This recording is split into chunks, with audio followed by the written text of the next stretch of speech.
1 2 1 2. It's Fabian Perspective. So expect it and accept it. From Santo Domingo to Nueva York, friendly fire on ALLBALL TV.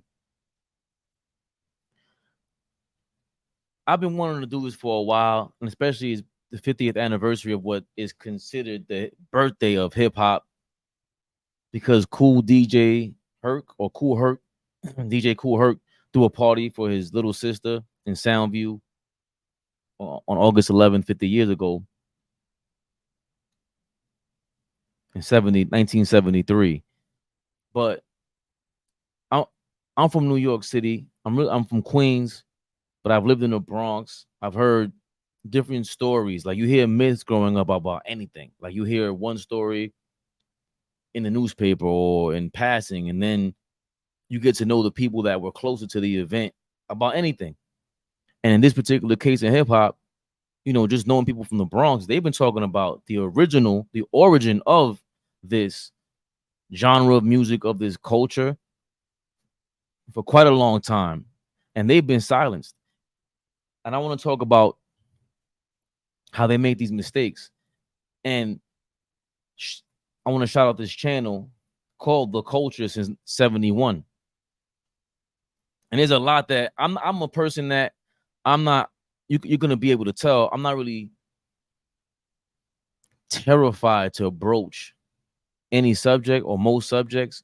What prevents it from happening would be just politics. And what I mean by that would be, there's relationships that you don't ever want to, not ruin, but certain things, especially as you get older, especially when you care about other people, especially when you got to maneuver a certain way in life and you want to win.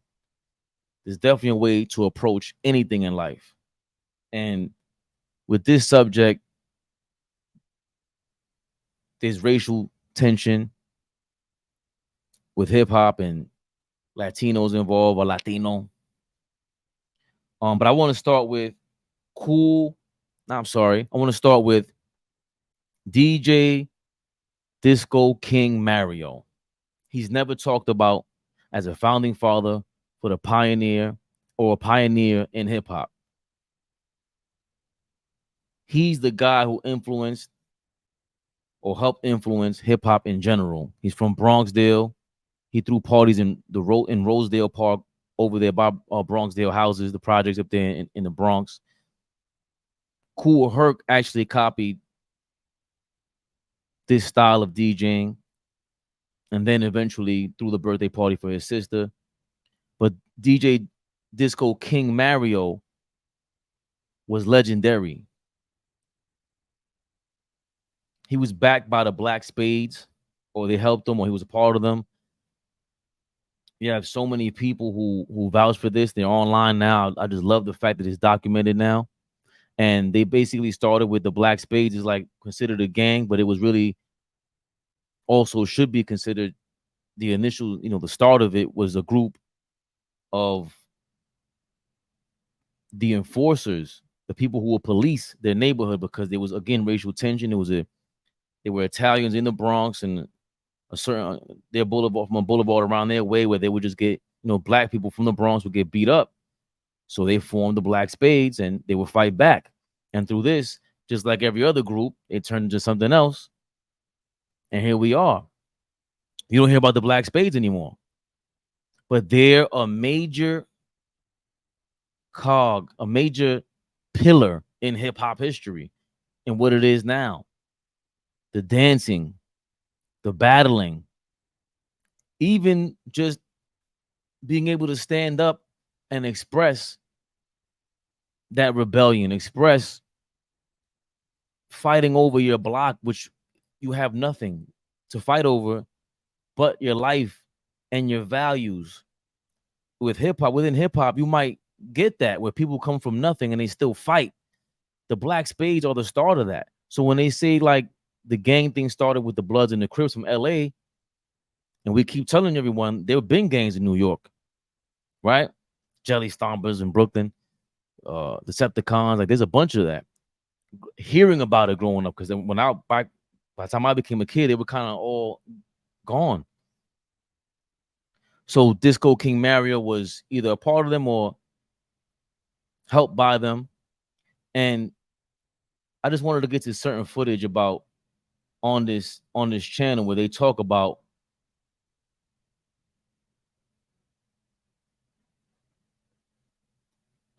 Disco King Mario, the origins of hip hop, how he helped Africa Bambaata, how he threw the parties over there in Bronxdale, how the word b-boy is really Bronxdale boy and not breakdance and not breaking. Breaking came a little bit later. Like this channel is amazing. This channel is really amazing. If you really want to know about the origins and why it couldn't just be a simple birthday party that started hip hop, that makes zero sense for the culture that everybody wanted to copy. You know what I mean? You don't want to emulate a little girl's birthday party. That makes zero sense. You couldn't even, everybody just couldn't get to these parties. You had to live around there in those areas. And that makes perfect sense because in New York, we're like a openly segregated place, especially back then. It was openly segregated. You couldn't come from just Queens and not know anyone and go over there. You couldn't be in any part of the Bronx and just come through to Soundview or Bronxdale and any one of these projects in the BX. You had to know somebody. So again, this protective attitude over, fighting over your own turf it's a human story. You see it to this day. In this country, we're obsessed with gangs, but on the other side of the world, they don't have colors necessarily, but they do practice with these religions that were in place of their colors. So you have your own reasons to fight and to die for something. And in the Bronx, that's what it was. So because of that open segregation, it leads me to my other point about where people think like Latinos, Puerto Ricans specifically, were a part of the beginning of hip hop, and they're explaining to you on this channel is just not true. It's not true whatsoever, because by the time Puerto Ricans in the Bronx were participating in hip hop, they were starting the break dancing. They were doing dance moves that were already out of style with the original people that started hip hop. They were already battling and they were in the street. And that makes total sense logically if you think about it, because there's always a new dance, like from 10, they used to snap dance, right? Like the Laffy Taffy. That was 15 years ago. Who the hell is doing that in the club right now? You might do it for a TikTok dance for the thrill of it, but you're mixing that up with another dance. You know what I mean? Like nobody's really break dancing in the video. It has to be a segment of it. Like Chris Brown break dances for a little bit, but then he's throwing in other stuff like R&B-ish moves that we've seen throughout. But you've seen the transitions of dance moves and of looks. And they on this channel, the culture since 1971, they talk about that. So it lends itself to things getting played out and then becoming a fad for other people. And that's when it's just like it became, I don't want to do that no more. If everybody else is doing it, I want nothing to do with it. Because artists, creatives, originators, they see once the masses are involved, they want nothing to do with the creation anymore. And it's done. It's kind of like ran its course in terms of the birth of something and the birth of an idea, and it worked. Now that it worked, I'm on to the next idea, which in this case are dance moves. So the Puerto Ricans in the Bronx, they're saying by the time they got to learn these dance moves or participated in it, they were already full-fledged into other moves and just other movements. And the other thing about this, see, someone like Fat Joe, he was saying that he would repeat things like that, and it's so crazy because he's not the only one spreading misinformation and has a significant voice in the game, in hip hop, just like hip hop on a commercial level, and then hip hop on a media level. Like this is hip hop media. What we're doing. Like I'm wearing a bucket hat. They break everything down. Like I used to hear these things from people all the time. Like the style that we get. If you ever read Malcolm X's book, that is the style of just like at this point, us, our people, especially in America. So I'm wearing a bucket hat, but the way you wear, if I wear all fitted, the way I wear it to the side or a certain angle, that all came from Harlem. And they talk about that on this channel. This channel, I'm telling you, is beyond amazing. And I'm just so glad I'm getting to watch it, and I love it. I just love to see and learn. And I'm just never afraid to say, hey, look, it was black people from the Bronx that started hip hop. Stop taking credit for that. At the very same time that hip hop was being created, salsa music was being created in this city, in New York City, which has either origins in the Bronx or the Lower East Side. So imagine if a black dude from Bronxdale was telling you, "Yo, I come up with salsa in my apartment." Like, no, you weren't. No, you didn't. Especially if you were a black spade, you weren't, right? Imagine a black spade claiming he saw the bachata or something like that. That's crazy. So we're always big on, especially in hip hop, when the MC, the rapper, was writing his own rhymes. You still see they take pride in that. Like, oh, I wrote everything. LL Cool J just had a great interview where he was thoroughly explaining, hey, 50 Cent wrote the hook for my songs. He didn't write my verse. That was not going to happen. He comes from an era where he had to, it was pride. That was the thing. So imagine being that creative and being the creator and somebody else taking credit from you. That's why they vocalize that. Oh, whoa, there was pride in, I did that. I created that.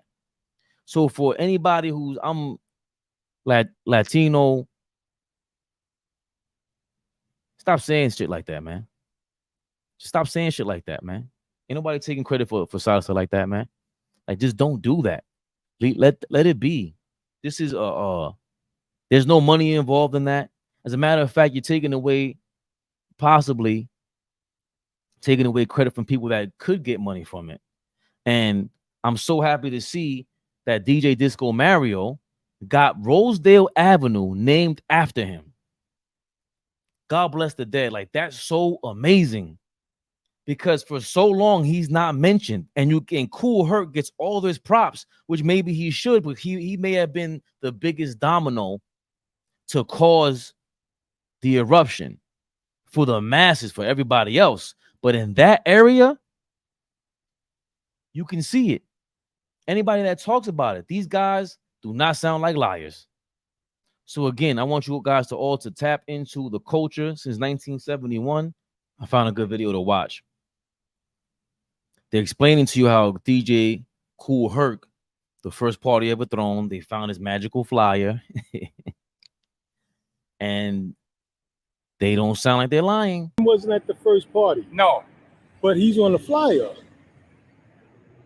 So I'm gonna put it this way. Okay. The people on that first flyer, and a lot of people will be really upset with me for this. Oh man. There are certain people on that flyer who said, I didn't even know Kool Herc on that day. I didn't meet Kool Herc until 2 years later. Clark Kent, was he there? No.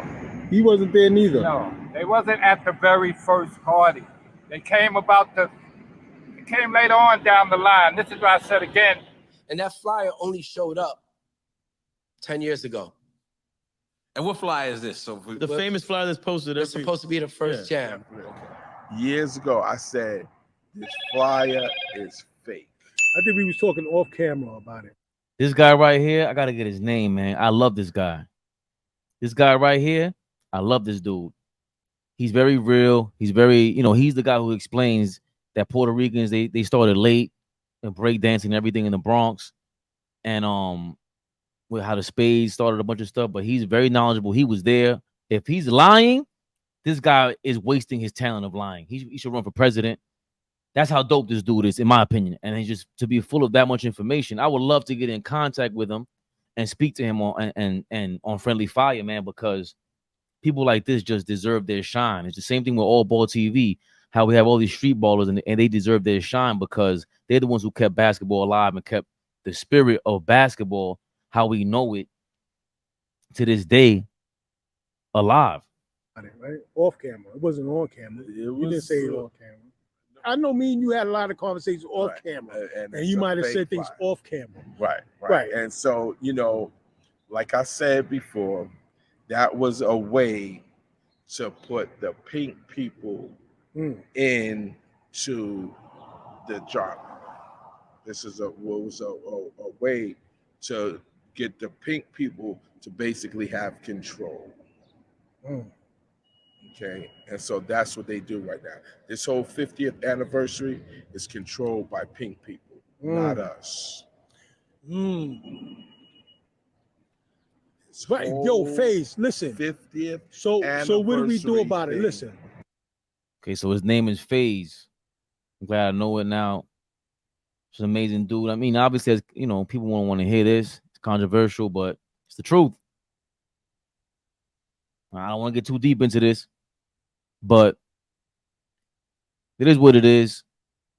The business side of just learning hip hop, about hip hop, the origins of it. I'm, you know, not that I'm the biggest historian, but I like to know the truth. I like to speak on things that I know about, and I think this isn't talked about enough.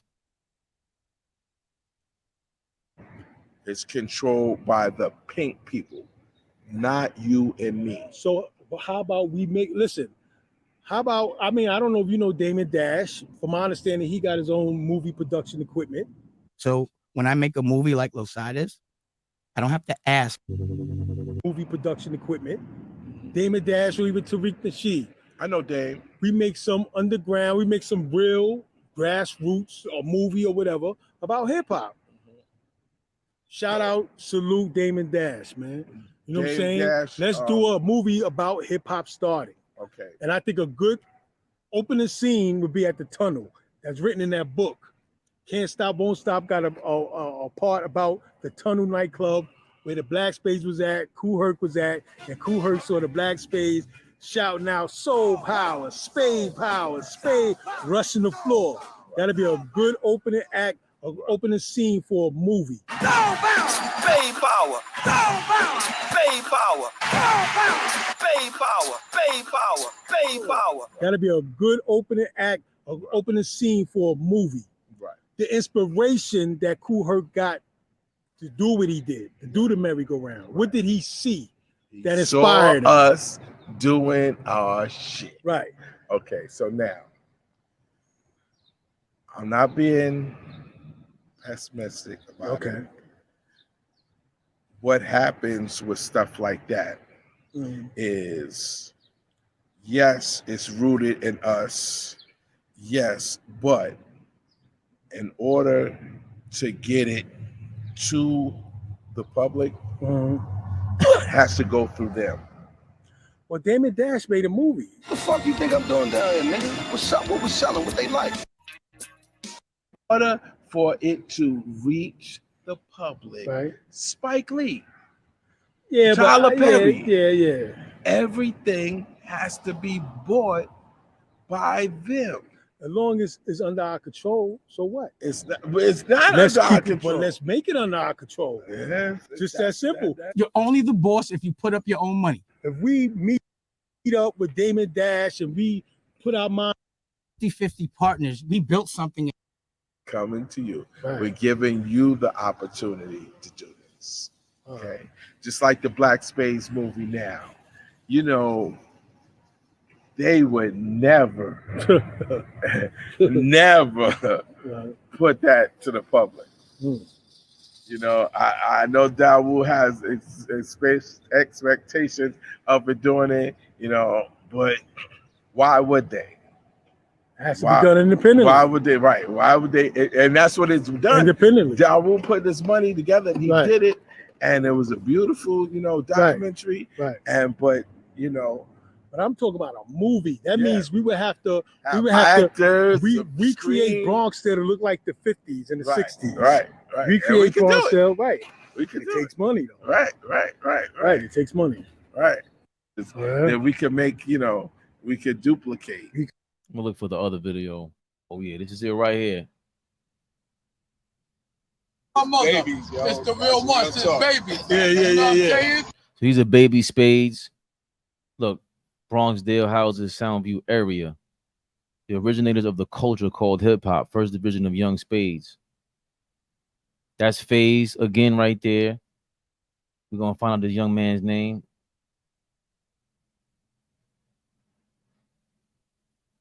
DJ FaZe and Green Eye Genie. Yeah. And what I was doing there, Mike, as you talking, I got these guys from Queens that's talking about they the founding fathers of hip hop. Okay. DJ Joe, yeah, they trying to do that. I just had to throw that in there because we know this is the truth.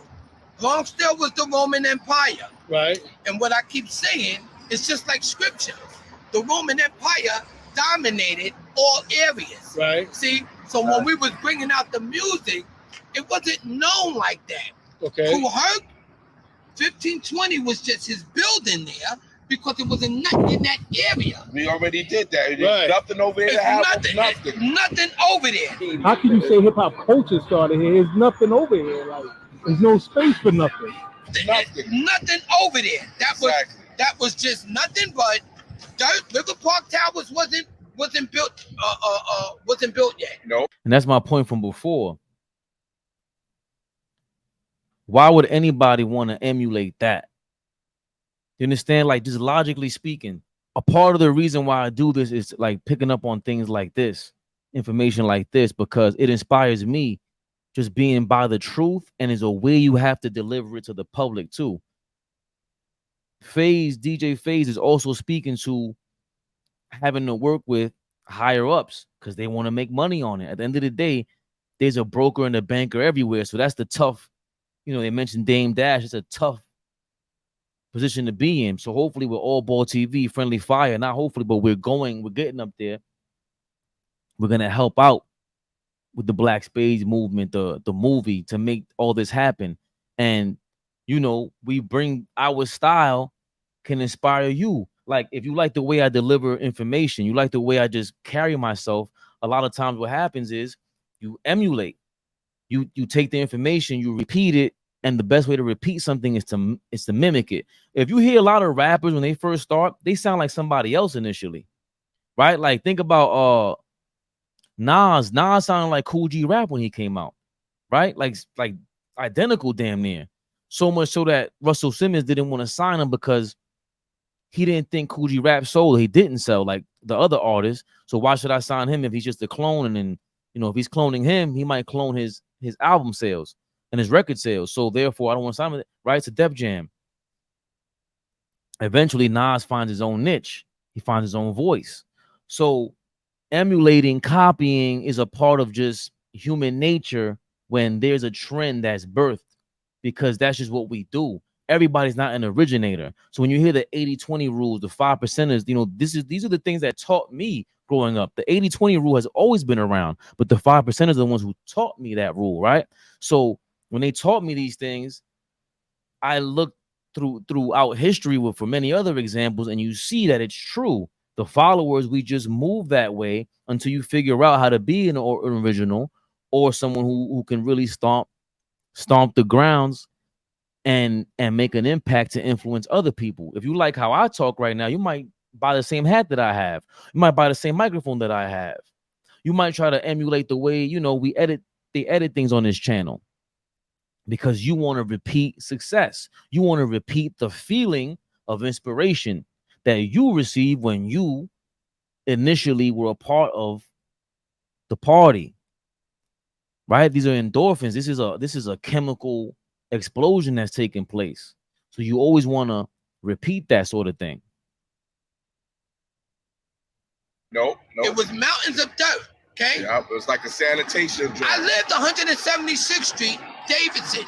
Okay. When you come up the stairs from the train station. Okay. I lived on Ogden Avenue, 166th Street, Nelson. That's Kool Herc area. Okay. The big white building. I come up with Derek Black, Derek Golden, me and Steve DeBerry, me and Boo Boo Eldridge. They just had the reunion the same time Bronxdale had the reunion the other day. Okay. See, all of this is like a puzzle. When a puzzle is never complete, it has to be a circle for the last piece that goes into the puzzle. If you don't have the last piece, this is what you get. You get disputes, you get arguments, what hip hop was, what is this, and what is that, okay? Everybody has their knowledge in what hip hop was. We can't take nothing away from people's lifestyle and who they was and what they have taken in through their life. Okay. Nobody has the right to take nothing away when somebody go, well, hip hop was this, well, hip hop was that. These are stories. But just like in a court proceeding, you have the DA and you have the judge and you have the lawyer. Okay? Substantial evidence. Okay? Like in any nobody. Okay? Bambaata and my brother Darius, 1971, they on the train going to Coney Island fighting in the gangs. Cool DJ D Tyrone the mixologist. Okay. He didn't have no equipment. Okay. Me and Mario in 1971, Disco King Mario doing the snake and chop delay. Right. Me and him is in Pathmark's basement with the manager by the name of Tony Benito. 1971. My mother's the head of Bronxdale. Okay? She's the head of Bronxdale. Snoopy. Do you remember that? Snoopy I and remember when Guru. his mom was Snoopy and Guru. No, we got documents to substantiate that. And it's in the management. It's in the management office building. Once again, Snoopy Guru Cuddy goes up with my sister Gwen Every, who's 66. My brother Seddy, okay?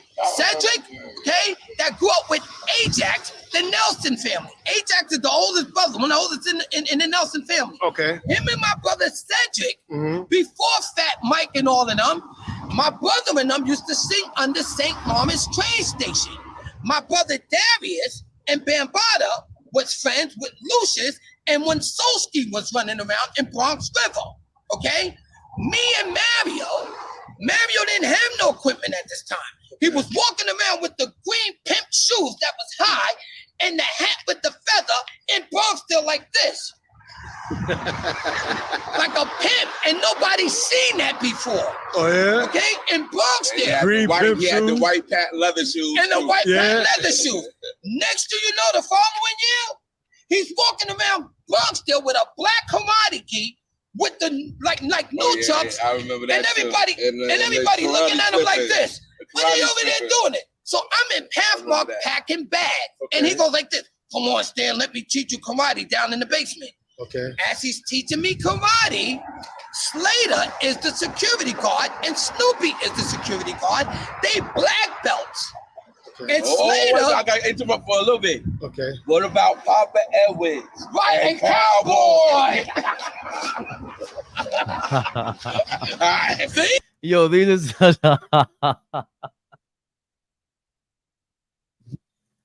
yo, old school dudes. This is why I grew.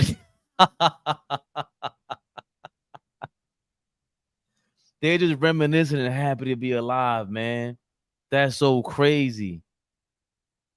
Are you kidding me? This ain't even about hip hop at that point or whatever. Anything in history. That's their history. They're so happy to be like celebrating right now. You kidding me? And then imagine on top of that, all of this is a part of the birth of what we all are partaking in. That's what makes, for me at least, this moment magical. Just watching it. Everything he's saying, Disco King Mario, just the evolution of him in the Bronxdale area, going about to be the staple, this figure in the area. People just looking at him already. This is before he's really the man in terms of jams. See? Tom Edwards and Cowboy was from 1855, Andre Harrell's building on the 1055. 1055. Thank you. 1055 1G. on 1G. Yep. It was also Bow-legged Andre and Sony. Right. Sony got hit. Right. Andre got hit by a car. Yo, that's I tell you. You better listen. See how everything's coming together? Okay. Now listen. Mario's girlfriend, all the girls that on the register, they liked me. Stanley, come here, because I had the big afro with the green eyes. Come here, always hugging me a lot. And they all, like I said, all the girls liked Stanley. Stanley had the afro, the green eyes. They was, they loved him. He was a cute kid, so they liked him. The green-eyed Genie. Yes, right. Exactly. Slater goes.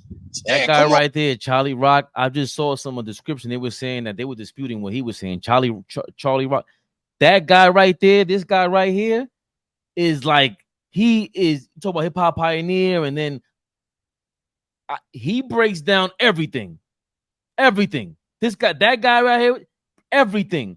I feel like I bumped into him in the Bronx one day, and he told me the same exact stories because I feel like I know this guy, right? So when I saw this on YouTube, I'm like, yo, I've heard of this before.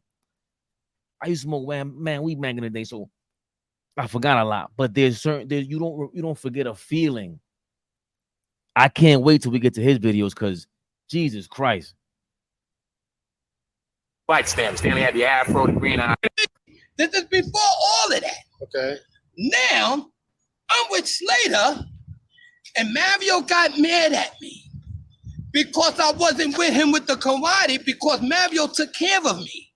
Okay. And Mommy used to go, where's Stanley at? He's in the basement with Mario. Darius, go over there, go get Stanley and tell him how late it is. Tell Mario to bring him home. Darius come down in the basement.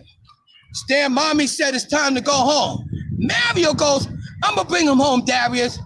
By the way, Darius, do you know karate still? He said, yeah, I work out. Mario said, let me see if you lose. Let me lift your leg. Mario does this. Look, you better look. He told my brother to get against the wall, and Mario go like this. And he pulled his finger, my brother jumping around like this. That's true. He wanted to kill Mario.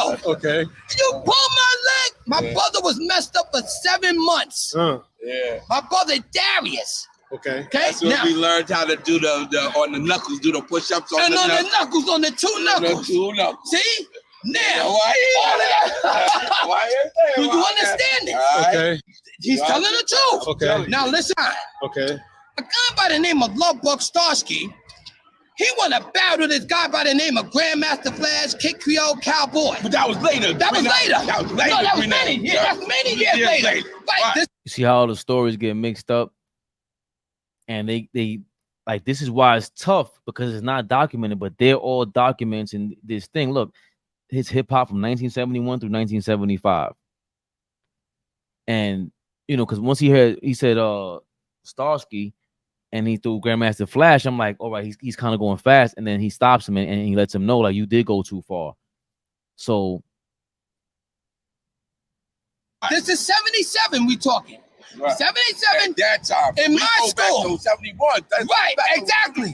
Exactly. 77. Lovebug Starsky is trying to say, for the hip hop, right. Using the name. Using the name. Okay. He's the one that was first saying that name. Okay. Because he's battling them. He's a DJ and a rapper. Well, Sinbad said he said it in Bronx River before Lovebug. He did. I'm the one that started saying hip hop first. But they say, what's that, Lovebug Starsky or something? No. Do you know him at all? Yeah, I know Lovebug. Yeah. Wasn't he saying it? No. I said it first in Bronx River. Yes, I did. Sinbad was before Bambaata. Sinbad used to be DJ. see, and look, Africa Bambaata always gets the credit for coining the term hip hop. But hip hop, you'll see here, they're gonna say hippity hop, hip hop. They were just shortening up hippity hop because they would, the older guys would make fun of them, and they're not even getting to the point where, like this stuff before this. Here comes the judge is in 1967, 68, and they used to play that song back then, and the kids used to go crazy, and that's what everything stems from is the hippity hop stuff, like what you kids are doing over there. So they shortened the hip hop, the hop, so that would put a rhythm, bring a rhythm to the songs, so everybody would start following it. Hear me out. Sinbad used to be DJing, but Tex D wanted to get the equipment too. Right. Me and Tex D didn't have no equipment. He didn't have no equipment. Sinbad was DJing.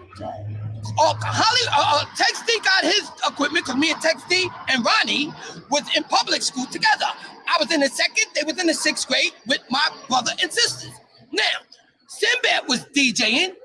Bambaata used to come to our projects and watch what we was doing. Right. And he wanted to get his equipment, so he saved up and started doing music in Bronx River. Okay. Right. When he did that, he goes like this. Window first. We was doing it out the windows first. Right. Bambaata goes like this. Come on, Stan. Me and your brother Darius used to fight in the gangs and Solsky and all of us. Well, we used to go down to Coney Island before Solsky got killed. My brother's best friend Darius was Lucius. Okay. They was comedians in Stevenson High School and all the spades. This is 1972, 73. Okay. Okay. This is 1971, 72, 73. See, this is how you hear stories coming up. So look, they're on camera. They're so excited. Think about like just being, human. You're telling a story. You're trying to get it out. He jumped from 71 to 77, back to 72, 73. and he's making all the sense in the world. 273. Darius and Lucius, they was comedians, and they used to be on the side of Pathmark shooting dice. And my brother name was Cool Breeze at that time, and he beat everybody for the money. I gotta stop you one more time. Right. As soon as I tell you, you're gonna say yo. Okay. The reason why Bam was in it is because Kato was sticking with us. Yeah, Karate Kato was sticking with us because we was karate. Right. And that's how he came. And Kato. Oh, that's how Bambaata came to With us. Oh, because Kato was with us first. Right. Now, see what he said, Karate Kato? Karate Kato was real nice. Word. Right? But they used to try to match him with Peter Williams. No, he couldn't fuck with Peter used to go like this. I'm the best, ain't nobody can beat me. I'm a 10th degree red belt. I'm a grandmaster. Yo, when I tell you all of this, like, even in the 90s and 2000s, there was nothing like just like going from block to block or neighborhood to neighborhood, especially when you knew people. And you just, that's why YouTube is so dope, because now I'm talking to myself, but I'm really watching this, and it gives you this reminiscent feeling, because I just feel like I know these people. Just being around the area. Like, if you know the BX, you know how it is. The Bronx is just different. The Bronx is the jungle. But once you know your people, just like Brooklyn, once you got your people, you're good. For the most part, you know, things happen. But these are the stories you hear and become so discombobulated because they're human trying to reminisce and get everything correct. And come on now, alcohol and drugs may be involved, but so they're still good enough to tell these stories, man. This is amazing. And this is like part of this is another reason why, you know, Fat Joe and a lot of these guys in rap fail at repeating the correct information, is because they try to they go into like rap fantasy world metaphors and you know, when you're creating something, even right now, I'm trying to capture the exact emotion that I have, translate it into words for you to understand exactly what I'm saying. But rappers, remember, you have to go and control a crowd. So the truth might be too ugly. Shout out to ALLBALL. Like he said yesterday, it ain't a lie that really gets people hurt. It's the truth. People don't like to hear the truth. That's what it is. And when you tell a story, you stretch a lot of it. You wanna gloss all over the dirt, all over maybe the non-interesting parts that got these guys so excited just to even talk to each other about back in the day. But for a movie, or when you're in front of a crowd like this, like KRS-One, it might not move anyone. And you know, KRS-One knows, because he's a rapper. He knows when the crowd ain't feeling him. It's like when you're a comedian, you know, oh, that joke didn't work. Let me go to my go-to joke. Boom, let me get the crowd back into it. So a part of that relationship between the speaker and the crowd is this with misinformation. Like, I've never heard KRS-One talk about DJ Disco Mario. Never heard Fat Joe bring them up. And they're from the Bronx, and there's no disrespect to them. Maybe they had no idea. I don't know. But now it's up to you, whoever hears this, me and myself, to correct other people like, yo, the Black Spades, DJ Disco King Mario, Green Eye Genie, DJ FaZe, Karate Kato, Peter Williams.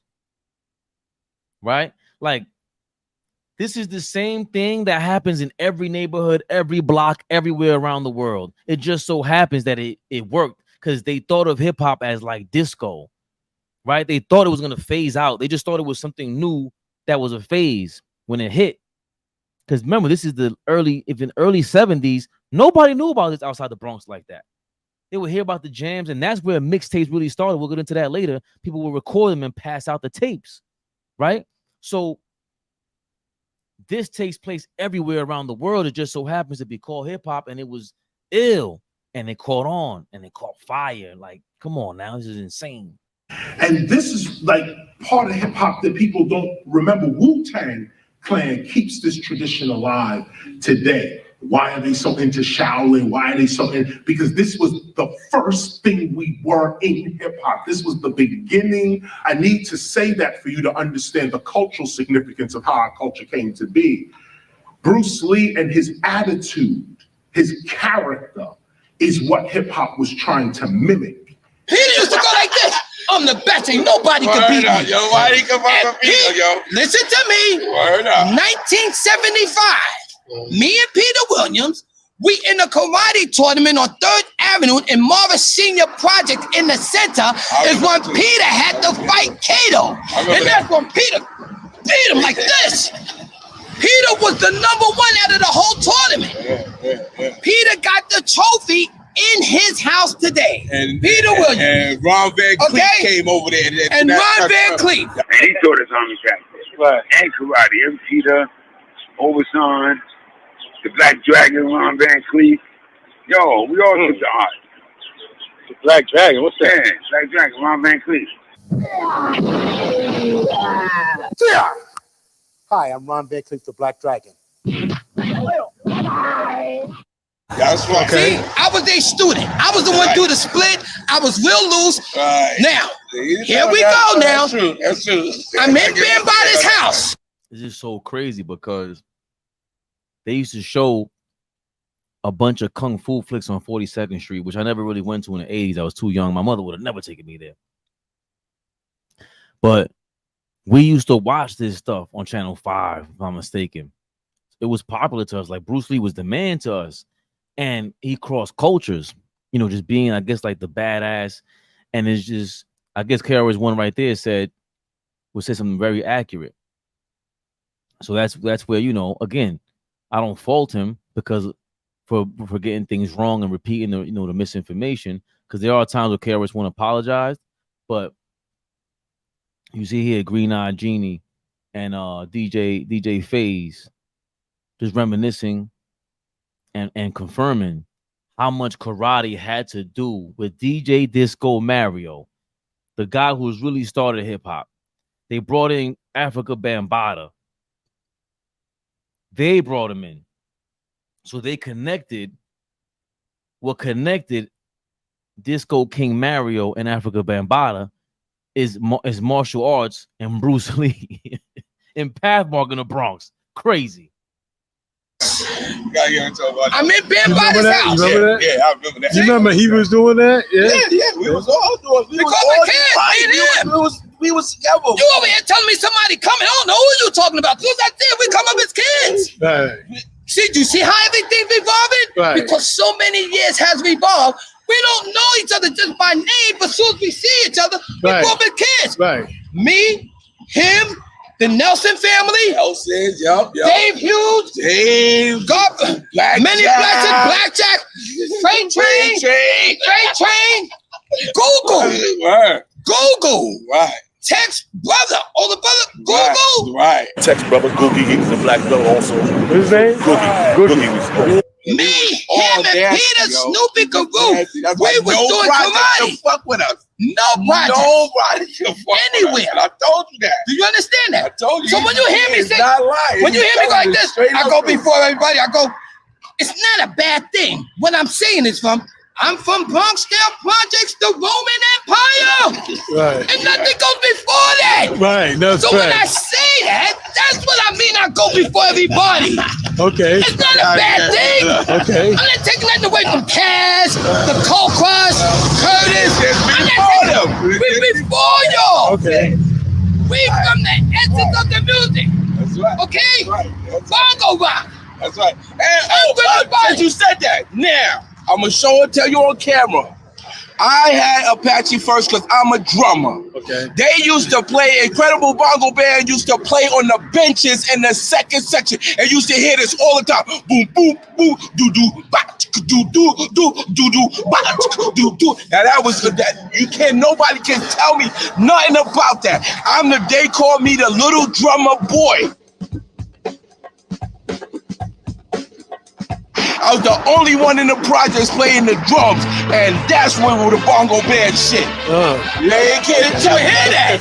He's telling the truth about that. See? Can't Not tell only me that, no different. That's where the breaks came from. it was also Herbie the cop. Right, Herbie the cop. And what was Herbie the other the cop. cop? What was the other cop? They used to chase us all the time. Tony the cop. Tony the cop.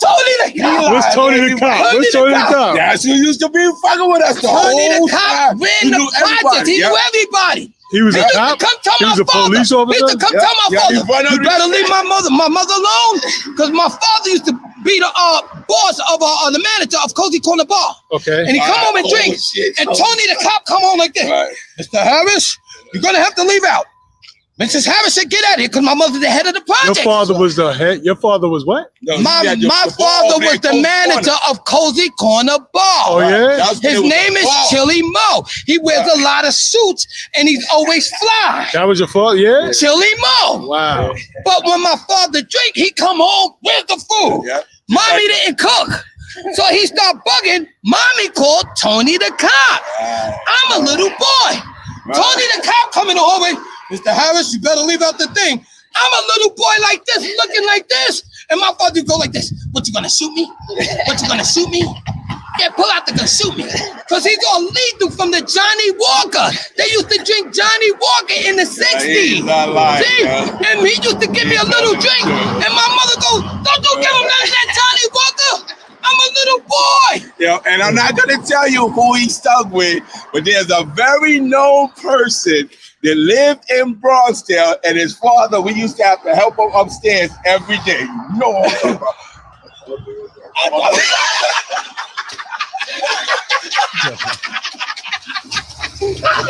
Alright, real talk. This is on tape. Okay. This is serious. If we say the name, his name is too big to say it was his father, and it's gonna go spiral. This is gonna go viral. Yeah, to carry him Mike, upstairs. this is what we say to you. We honor you. Because you're the only one that's keeping us alive. Okay. All these stories of hip hop all over, nothing goes before Bronxdale. Right. We never want to take nothing away from Kool Herc and Coke Rock. That's not our place. Right. We don't want to take nothing away from none of the rappers that ever came about. That's not our place. You can't steal nobody's life and who they are and what they experience in their minds and what they try to articulate verbally to the masses. Okay. That's not our place. All we saying, if you go to all precincts in the Bronx, they got documents to tell you that Bronxdale is the foundation that was the Roman Empire. They was too mean. And nobody would come there. Right. You couldn't come. One thing about Bronxdale, if you didn't belong here, don't come here. And if you came here, you knew somebody and you respect. It was too mean. See, and that's what I was saying earlier, but that was all over New York. It's just that the way he's talking, you know, they were practicing karate, the way he stuck together. That culture, for them to stick together like that is crazy. And they just broke it all down. I don't want to mean even when you're talking like that. This is just amazing. I think, you know, I've been recording for a little while now. I'd rather just let you guys watch the rest of this on the Culture Since 1971 channel. I'm gonna put the link in the description. This thing is an hour and 15 minutes long. Right? It's an hour and 15 minutes long. If you really want to watch the rest of that video, the Culture Since 1971, I'll put it in the link in the description. Please like and subscribe their channel. They only have, and I say only out of respect, because they should have, this only has 44,000 views. This channel's only, the video's only been around to 2017. They have older videos in this. They only have 10,000 subscribers. They should have 1 million subscribers. Everyone should know the origin of you know, what they do now, like with drill music and everything that's evolved since then. Even reggaeton with the Puerto Ricans really took to a different level. This all stems from hip hop. Like, you got, like, this is a New York thing, and this New York thing started in the Bronx, and specifically Bronxdale, not Soundview Projects, not 1520 Sedgwick, not Kool Herc. It's DJ Disco King Mario. And look how he started. He's trying to, you know, emulate Bruce Lee and his swagger, which is amazing. Because again, the funny thing is, an Asian, right? Bruce Lee, a Chinese man. They started the original mafia. So the Asians, the Chinese have been some badass mother lovers forever. They invented fireworks. They invented noodles. Like they invented a whole bunch of stuff over there, man. China is a lost, like that ancient Chinese information and history has to be tapped into as well, because this is way too much influence that they have had. Look at Genghis Khan from Mongolia and took over. Genghis Khan had like a third. I'm veering off. A percentage. Imagine having any ounce of a percentage of the population on Earth. That's what Genghis Khan did. I'm not saying he's Chinese, but he's Mongolian. Is right next to each other. I'm not saying, but I'm saying so they affected hip hop. That is the spirit, the bad, like you kidding me? The fearless, intimidating spirit of Bruce Lee influenced hip hop. Fabian PerspecTV, so expected and accepted. From Santo Domingo to Nueva York, friendly fire on ALLBALL TV. You already know.